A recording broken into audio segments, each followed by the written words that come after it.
Hey, what is up? Welcome to this episode of the Entrepreneur to Entrepreneur podcast. As always, I'm your host, Brian Lofermento, and I think it's pretty clear that I think and I believe and I have full confidence that AI is going to create a very beautiful future for all of us, not just in the business world, but also societally. And I'll tell you what, today's guest, I feel like, is taking the beautiful impacts of AI to a whole new level. It is so clear to me that this guest and fellow entrepreneur is so rooted in being part of that amazing future that serves even more people and makes the world a better place.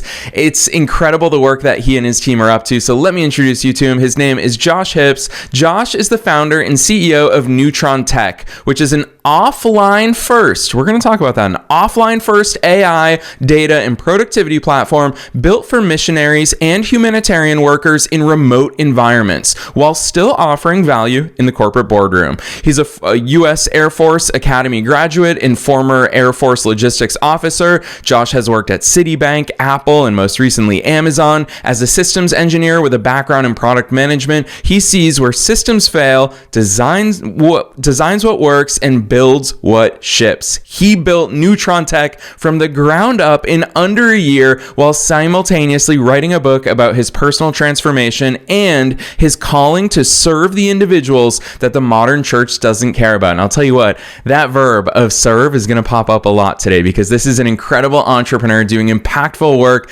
I'm excited about this one. Let's dive straight into my interview with Josh Hips.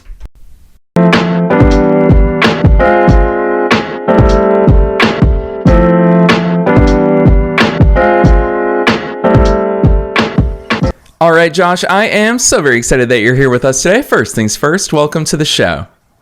Thank you.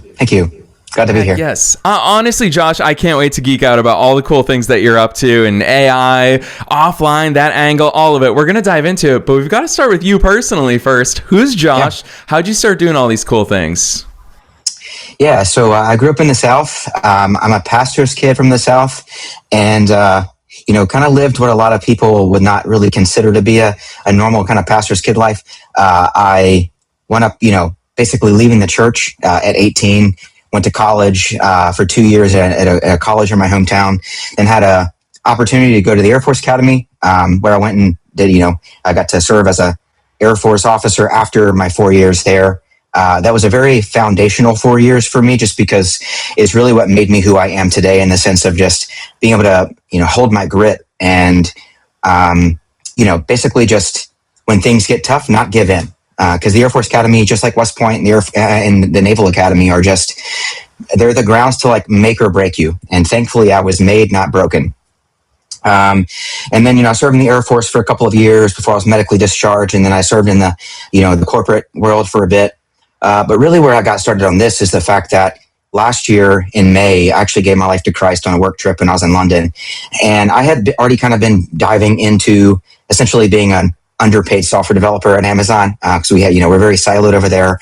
And I began building things that just we needed for our team, but like we just didn't have. And as large as a data firm that Amazon is, I began to recognize there's a lot of data tools that are just not available. And so, but the problem is, like, after that, I also began to dive into like AI systems architecture and understanding how to like actually design AI architecture and to make it actually grounded in truth and not hallucinate and those types of things.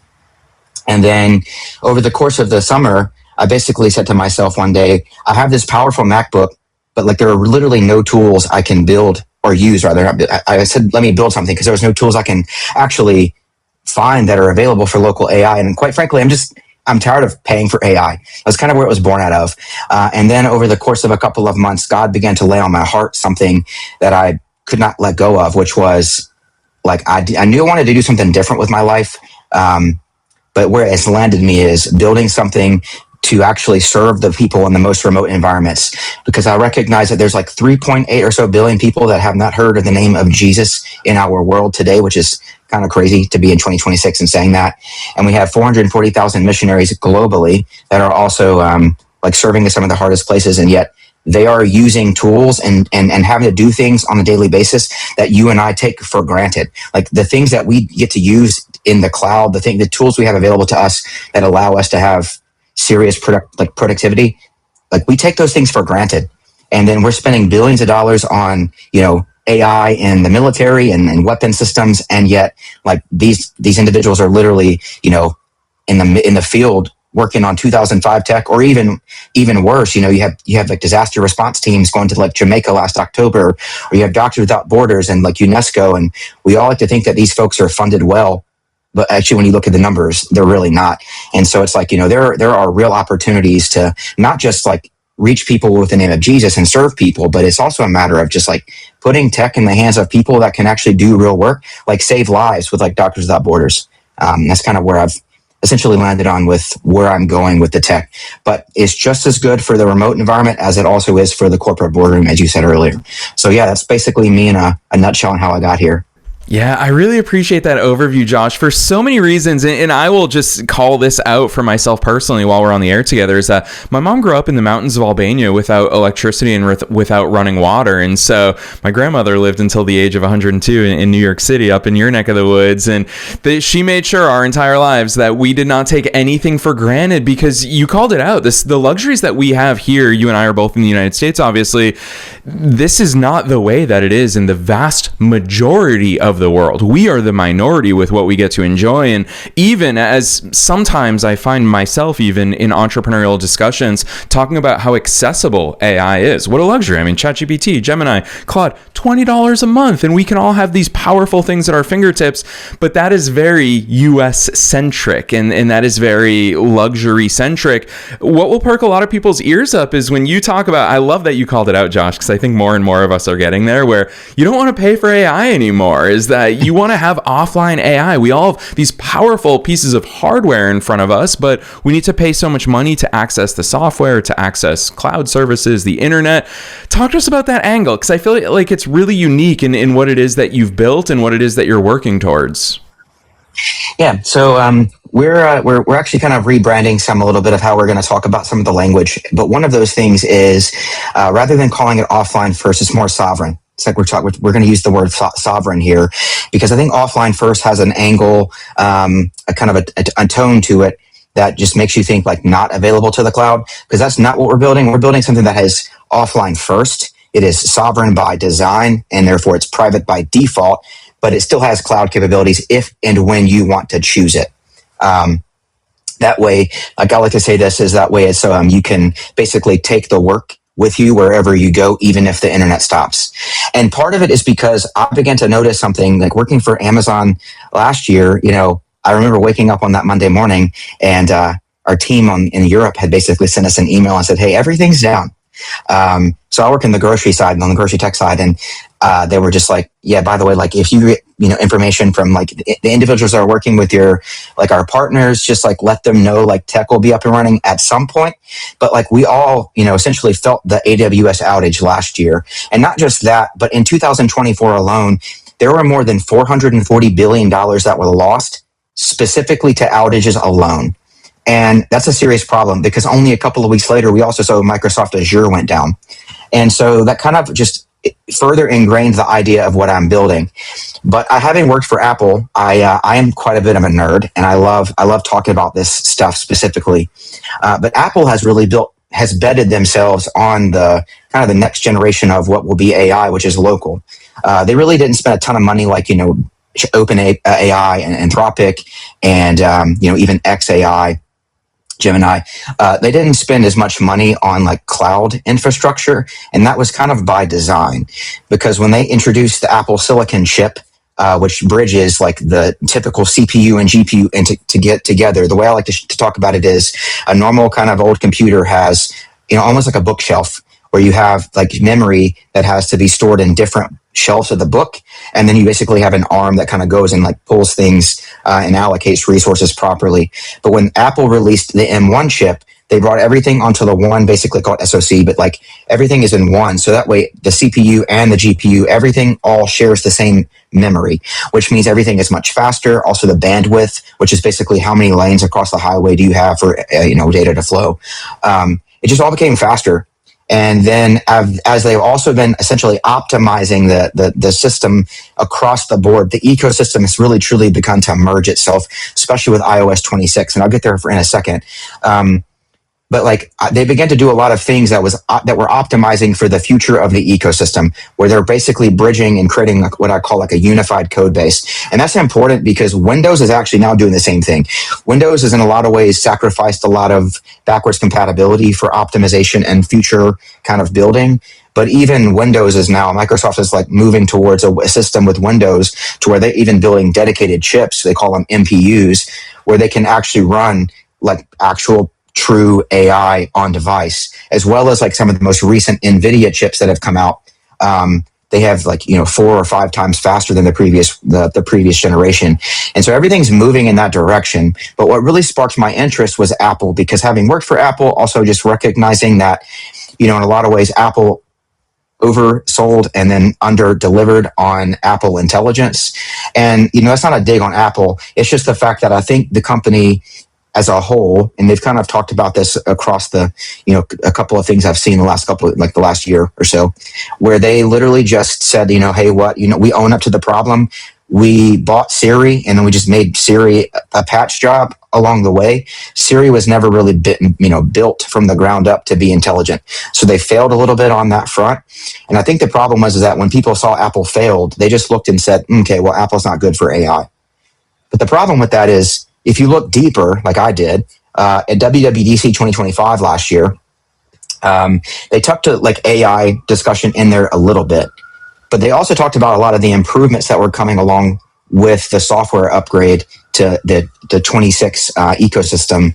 And they call it Metal. Metal is basically the GPU hardware kind of API layer, which allows for things like we call hardware acceleration, which basically allows the computer to really truly like work like I'm just gonna call it a workhorse, right? It basically acts as that layer between like the hardware and the software to really boost the speed, not just for machine learning and not just for the, as they put it, gaming. But I looked further and I said, you know what? Like Apple is literally saying for the first time, they're giving access to a lot of APIs and a lot of local kind of layer hardware that I've never seen before. So like developers got access for the first time to a lot of things that Apple's usually kind of held close to the chest. And what that kind of signaled to me was Apple recognized their failure. They also recognize that the developer base is essentially their community, which makes them popular. So they're reaching out and saying, hey, if you can read between the lines here, it's not Mac for gaming. Like that's the benefit here. But like the actual underlying tone I read was, here's all these like available APIs for you to use and tools to access. So you can now build legitimate local AI. And that's kind of where, I began to kind of dabble through, but building something that compete with, the cloud is something that I honestly took a very long time to do. And part of that was the hallucination, which we call it hallucination, but like you can go on to, the joke that you have, you can put strawberry into ChatGPT, you can ask how many R's there are, and it might not always tell you the right answer. And that's because just the way that AI works, like a lot of us still don't know how AI works. I mean, the top guys will tell you they don't really understand how it works and how to control it. But there's also a data kind of grounding piece to it that I had to uncover first and really build off of. And that's kind of where the journey began.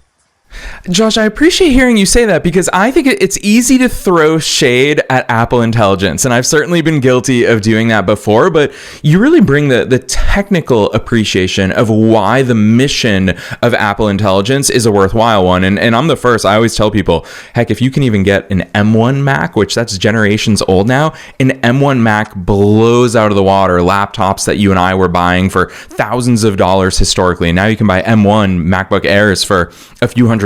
And so it's really powerful that once you have this device, there's so many capabilities that can happen on it. And I think that really, you have such a beautiful balance of explaining the technical, but also in a simple way so that we can all make sense of it. And huge kudos to the way you articulate that. But really, Josh, what it opens my eyes to is the world of possibilities when we start to have things that live on our devices. Because I think about how many remote villages across the world, maybe they do have internet, maybe they don't have internet. But the point is, even if we get them hardware in their hands, how are they going to have the power, the resources, the accessibility to take advantage of things like AI for medical treatments? And I know that that's one of the many use cases that you're focusing on when people think, Josh, why local AI? Talk to us about that. And I love that term of sovereign, because as someone who, when I travel, for example, I'll use a locally installed LLM on my computer, and I know this isn't going anywhere. So it's really helpful that I can just feed it a lot of my documents and feed it a lot of my thoughts. Josh, go deeper there, because I think for a lot of listeners, this will be the first time they're thinking about these use cases. Yeah, so that's actually one of the biggest use cases I have been really excited about. And so initially, when I was building things out, I will tell you the biggest kind of use case. I'll tell you, God has given me visions and dreams, and I know a lot of people in the church kind of have, balk at the idea of that. But I have had real visions from God on like where this all started, and part of it was like a kid. I remember vividly. It's a kid that was splashing water on his face, and I was like somewhere in Africa, I don't know where, but like I looked happy and joyful, and I remember I was like, I just knew I was like serving the greater good in the community and like trying to share like Jesus by like equipping the folks that are actually doing the real work on the ground. And it then grew out into kind of more of a, this is really solid for remote work when it comes to the clinic. And field work, especially for clinics, because that was essentially my first, upon like grounding everything in the data and grounding everything behind like hallucination. So that way you can like you can actually have real conversation on real data. Like I built a data engine that took me 6 months to build something out to where you can actually have real like work on your local AI that provides you grounded truth in data, simply because you can do what I call like we call it natural language queries. So it's basically taking SQL and then putting an LLM on top of it and giving you all the tools to properly run SQL on your documents, and then get you like actual real data. But that has a lot of like downstream effects, because then I began to think about like all the use cases, and one of those was building out a workflow. And that's where actually last night actually just submitted a piece of my project to a Google competition, because last month Google released a competition around Gemma. And now to put that in perspective, we all know about Gemini. So Gemma is their like local version of like the Gemini like LLM, and they have different like sizes, different models, and they call them parameter sizes, such as based on how many like model weights are there and how much has been trained on data and how vast is the data, and then also what size can you fit things on, right? And even they have figured out a way to make the local platform itself, be a large context window. To give in perspective, like when you go on to say Claude, or you go into ChatGPT, you may have like, I think the useful kind of token count on ChatGPT, when I truly have used it in the past, was like 200,000 tokens. And Google has found a way to get Gemma down, even like in I think a 4 billion parameter model, to 128,000 context tokens, which means you can actually do real work on your laptop. And then I've already built a system around it to where you can actually make it more usable. So it doesn't limit based on the context token. That's a very kind of like detailed kind of technical explanation I'm not going to bore you with, but like you can build things around it to make it essentially usable beyond its token limit count. But what's really amazing about what Google has done is they've found a way to truly train a model that has the ability to be properly used, and you just like don't lose out on the context of your win. And when I say context, like, if you go to ChatGPT or Claude and you change between models, if you start a chat like with Sonnet 4.5 and then switch over to say Opus 4.6, you lose all of your previous like conversation. And I found a way to, number one, bridge that gap so you can change models in between, the conversation and never lose the conversation history, which is important for the medical piece here too. But then you add in the fact that Google has come behind and created an actual model that can say, hey, I have a lot of information, and also I can like hold a serious conversation without losing the context. That opens up a lot of opportunity for the medical community. And part of the reason I think that Google is pushing it is I think there's a lot of people that are recognizing that right now a lot of AI triage tools just aren't being used, simply because people don't want to send out patient data to the cloud because of HIPAA concerns. They also don't want to give out their IP. If you're like I've had conversations with fintech firms like CTOs, they don't want to give out their IP because they don't know where it's going. They don't want to risk it being stolen. And so a lot of firms are now looking at how to transition. And I think Gemma is one of those areas that Google has kind of found a lot in their millions of dollars worth of research on this. But they probably have found that there's a lot of interest here, just like I've seen. And in my case, what I submitted yesterday was a basic triage tool where it runs MedGemma. It acts like you would basically go into the doctor's office or the ER, because we have like 130 million, I think, ER department visits in the country per year in the US. And a lot of times the average wait is like 2 hours. And that's like not okay, especially for the amount of money we spend on healthcare already. But then on top of that, a lot of things like STEMI or, heart attacks or strokes, like 2 hour windows can be life and death. And so if people are waiting, and not being properly seen, and they're just like put into a corner because they don't really think it's a heart attack, and then it turns out to be one. Like, there are serious problems that come out of this. And also being a veteran, being at the VA system, I also see a lot of problems in the VA system as well. And I just began to, really understand the problem within healthcare is much more vast. But the main kind of root of it is, how can we get people in to be seen and also triaged to understand whatever their level of severity and whatever their risk level is for what needs to go next in their level of care. Like, that's the root of the problem. How can we ensure that we're just efficiently getting people through? Now, that also has, applications downrange of actually getting triage tools in the hands of Doctors Without Borders and like other people that are doing clinic work with like missionaries and stuff like that. But basically, it's as simple as this. You click a new case, you input the chief complaint, you put the onset of when that chief complaint was, and like how, and it's actually so simple because every piece of the wizard just walks you through, and it has to be validated. Therefore, all that means is every piece of the wizard, all the information has to be put in before you can hit next. And that's simply because you want to make sure that the AI model is getting all the like relevant data and you're not missing out on anything. So the first one is the chief complaint. When was the onset? How long ago was it? And what's the severity of it? The next screen then opens up and to walk you through like, okay, what is the person's age and what is their like birth at sex? And then what are the other complications or symptoms that are, having along with this. And then it's your standard just vitals, it's like your weight and your height and your temperature and blood pressure and heart rate, all those things that you normally get at the doctor already. That's the next screen. And then the final screen is where you have the ability to put in like medication history, or medication history as well as medical history. So like, if you're hypertensive, if you have diabetes, etc. And then anything else you want to put in there that's relevant to the patient goes at the bottom, along with allergies. That's kind of the final piece. And then you're able to go in, review that quickly. And then because it runs on Apple Silicon, it takes about 90 seconds. And in the background, it goes through basically a 5-step, what I call reasoning flow, which basically says it's the same exact clinical flow that you would have a clinician use when they're assessing all of these things. The only difference here is that there's an actual medically trained AI like model that is doing that proper flow for you. And then it gets you to the end where it actually walks you through basically what I call the safety checks. So I built safety checks in this thing to where it's 9 independent checks that run alongside the AI model. And it's things that have been pulled in from guidelines from all over, when it comes to like the AHA, any kind of like, large governing like doctoral body in America. I pulled in all the guidelines. So that way, when it runs through, if the AI model misses it, at least you have a safety check that's kind of like your, as a backup. So it's to ensure that the patient's fully covered.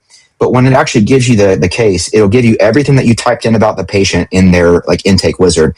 It'll give you the severity of like emergency, call 911, or semi-urgent, like be seen within 24 hours, or like, and on down.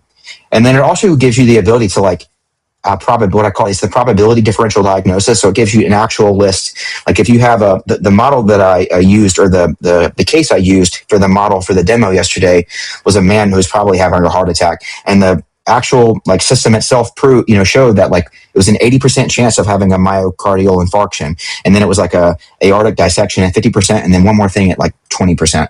So it gives you differential diagnosis and the probabilities based off of the symptoms and the person's history and all that kind of thing.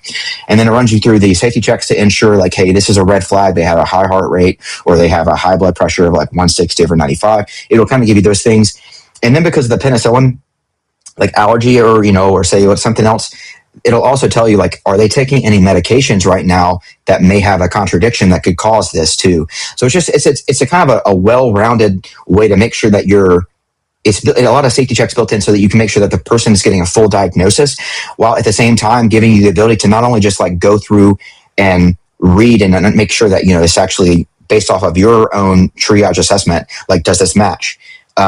And if it does, that's great. If it doesn't, well, there's actually a feedback piece at the bottom of it where it says this was incorrect and you can input Y, or this was partially correct and input Y, or this is good and put any notes here. And that's because I built it on top of the Apple Neural Engine. And if people don't know this, like the Apple Neural Engine is really what makes this thing powerful, because Apple Neural Engine allows you to basically store long-term data for machine learning purposes. So over the course of time, what will wind up happening is it'll actually learn and ensure that the model is properly like going forward with what it understands. So like you're not necessarily training the model further, you're just giving it more guidelines to go on in the future. And then you can actually, as a clinician, walk through and understand like how did the model think through step by step, step 1 through 5, typically as a clinician would. So that's kind of the biggest use case at first that I'm seeing. And that's going to be one of the biggest things I'll roll out first next. Gosh, Josh, hearing the way you talk about that, to me, what really shines through is the fact that you've thought all of this stuff through with care and intentionality. It's so clear the depth at which you talk about this stuff that you've left no stone unturned. And to me, that's the really beautiful thing about the powers of entrepreneurship, is that you get to be that innovator. You get to, I'll throw a little bit of shade here, you get to choose what problems you want to solve, because too often I think that enterprise level companies are focused on what drives the shareholder price and what drives their profits the most. And to me, entrepreneurship really at its most core level is just problem solving and making the world a better place. And you're such a shining example of the powers of all of that. And that's why I knew time would fly by with you today, but I'm going to pick on that entrepreneurial hat. I want you to keep that hat on for the answer to this last question, because I always ask it at the end of every episode. You can take it in any direction you want. And that is, what's your best piece of advice for listeners, knowing that we're being listened to by both entrepreneurs and entrepreneurs at all different stages of their own growth journeys, and knowing that you are one of us, you're a fellow entrepreneur. What's that one thing you want to leave them with today? So I'll tell you, for me, my biggest piece is mine is very heavily faith driven. But regardless of your faith background, if you have it or not, what I would say is it's pretty simple. If you have an idea, and if you have an idea that you think is going to change the world, or could be some kind of groundbreaking, product, or you just think it could be something that affects even a handful of people, don't quite second guess yourself. I found myself a lot in the last couple of months really having to battle with the question of like, I'm building this all alone. I brought a co-founder on recently, but I was building this all alone. And I was very much like in the trenches by myself, trying to work with a capital accelerator, and then like getting picked up by another firm as well. But it just felt in a lot of ways at times I was very stalled. But the reality was simple. If you put in the work, and a lot of times if you do the work that no one sees and just keep pushing, and I will tell you, there were moments that I literally wanted to throw my hands up and just like give up. Like I've had moments in the past, like back in November and December, where I literally just like said, I'm done for the night. And I was like on my bed, curled up in a ball, crying out to God, saying like, God, what am I doing here?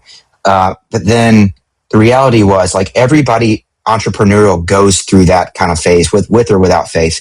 And the reality is just stay true to yourself, right? Like stay true to what you believe in. If that's in your faith, if it's in yourself, but like, the thing is, even like for me with my faith, like I know for a fact that like God has given me a brain to use. Like I just don't have to blindly trust. I have faith in God, but at the same time, I still like trust the fact that God has given me a brain between my two, my two ears to think deep and think like through every logical step and just push through the walls when they hit you, because they will come.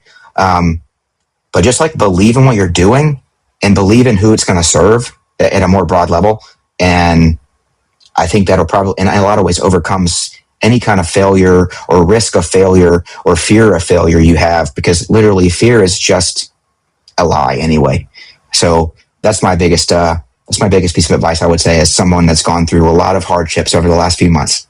Yes, amen to all of that. Josh, that's the real stuff. I'm so grateful for you bringing that to our on-air conversation, because hearing you say that gave me goosebumps thinking back to all those nights. I mean, I remember so clearly back in 2013, I think it was, that, yeah, I was just in tears in my parents' living room telling them I'm not meant to be an entrepreneur. And here we are all these years later, so much good that all of us cumulatively, all the entrepreneurs that we've had on the show and that we've put out into the world, the good that all of us are putting into the world. And we have to stick with it. It is hard. And listeners, I'm just going to tack on to Josh's advice there, is he's not saying to remember these things if these bad times happen. He's saying when, because they will happen. It's inevitable. It's part of the journey. So Josh, it has been such a treat talking to you today. I'm really excited for listeners to follow along with all the amazing things that you're up to. It's deeply impactful work. So for listeners who do want to follow along in your journey, drop some links on us. So where should listeners go from here? Well, we're in the process of rebranding, but I can tell you, first you can go to magnetar.ai.dev. That's MAGNETAR. AI.dev. If you want to look and see and follow along for the mission side of things, you can look at Magnetar AI, so the same spelling, and then just .org. But we are going to be transitioning and rebranding into Neutron Tech. So like Neutron Star, but Neutron Tech. And then also I do have an Apple podcast that I've recently started, kind of more about my faith journey along with my Substack. But I can give that to you, Brian, if you want, and we can share that as well. Yes, absolutely. I love that. Kudos to you, Josh. And listeners, you already know the drill. We're going to make all those links as easy as possible for you to find down below in the show notes, no matter where it is that you're tuning into today's episode. So even as Josh continues his rebrand, just check the show notes. We're going to make sure that that link is always there for you and always working. You can check out Josh's podcast, his Substack, all the good stuff he's putting into the world. So Josh, on behalf of myself and all the listeners worldwide, thanks so much for coming on the show today. Thanks.